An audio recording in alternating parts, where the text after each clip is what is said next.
भारत देश के प्रधानमंत्री नरेंद्र मोदी ने अपने 12 साल के कार्यकाल को पूरा करते हुए जनता जनार्दन का सही विश्वास बीते 12 वर्षों की एक ऐतिहासिक और गौरवशाली विकास यात्रा बनने पर धन्यवाद किया है। क्या कुछ कहा उन्होंने, आइए आपको सुनवाते हैं। का मध्यम वर्ग, भारत के किसान, सबकी आकांक्षाएं, उनकी एस्पिरेशंस हमें पूरी करनी है। आज देश का हर नागरिक विकसित भारत के सपने से भरा हुआ है। विकसित भारत का सपना अब किसी एक व्यक्ति का नहीं रहा, किसी सरकार का नहीं रहा, किसी दल का नहीं रहा। देश के जन जन का सपना बन चुका है, संकल्प बन चुका है।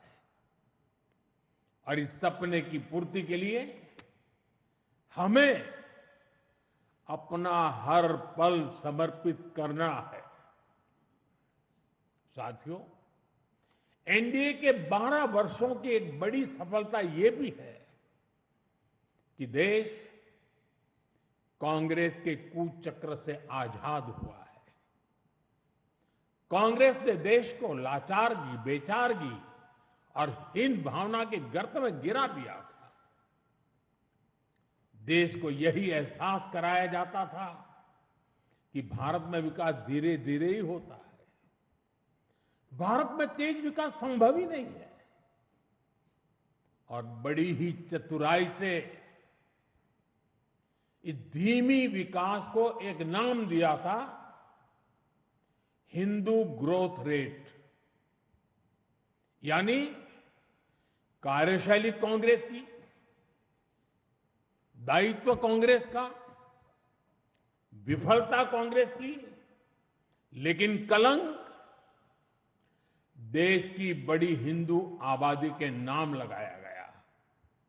जबकि असल में इस कुसंस्कृति का नाम होना चाहिए था कांग्रेस ग्रोथ रेट। इस कांग्रेस ग्रोथ रेट में ना गवर्नेंस थी, ना नीति, ना नियत और ना ही निर्णय। साथियों, पहली बार अटल जी के नेतृत्व में एनडीए सरकार आई, तब जाकर हमें एक झलक दिखी कि विकास में गति कैसे आती है। लेकिन दुर्भाग्य से 2004 में देश फिर से अस्थिरता के बवंडर में और कांग्रेस के शिकंजे में फंस गया। विकास तो दूर की बात है, देश को कांग्रेस ने एक के बाद एक हजारों करोड़ रुपए के घोटालों में घसीट दिया। साथियों, देश का भाग्य फिर तब बदला जब 2014 में एनडीए की सरकार बनी।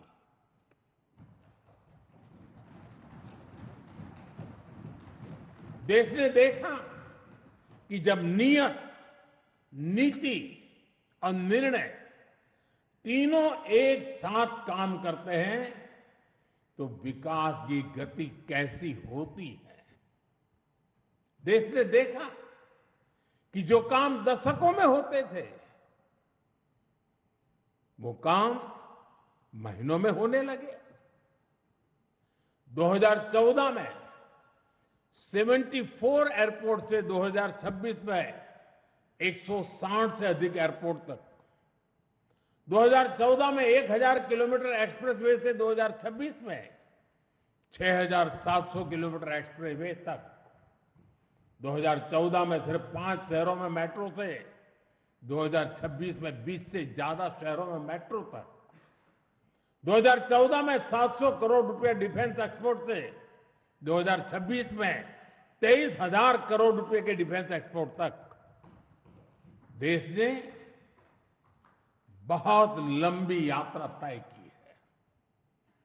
साथियों, 2014 में देश में केवल 25 करोड़ इंटरनेट यूजर थे।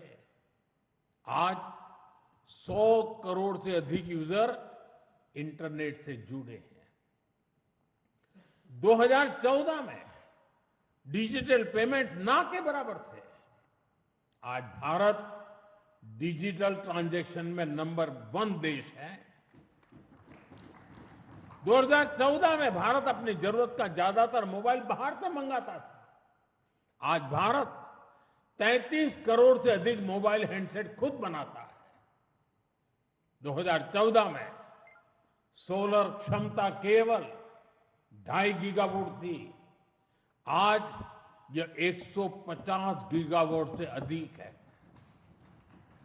2014 में एथेनॉल ब्लेंडिंग केवल 1.5% था। आज यह 20% तक पहुंच चुकी है।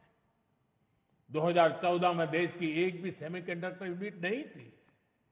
आज देश में बन रही 10 से ज्यादा सेमीकंडक्टर यूनिट्स भारत को आधुनिकता की तरफ ले जा रही है। साथियों, हमने देश की जरूरतों को अपनी नीतियों और निर्णयों का आधार बनाया। नई सोच से नए फैसले लिए।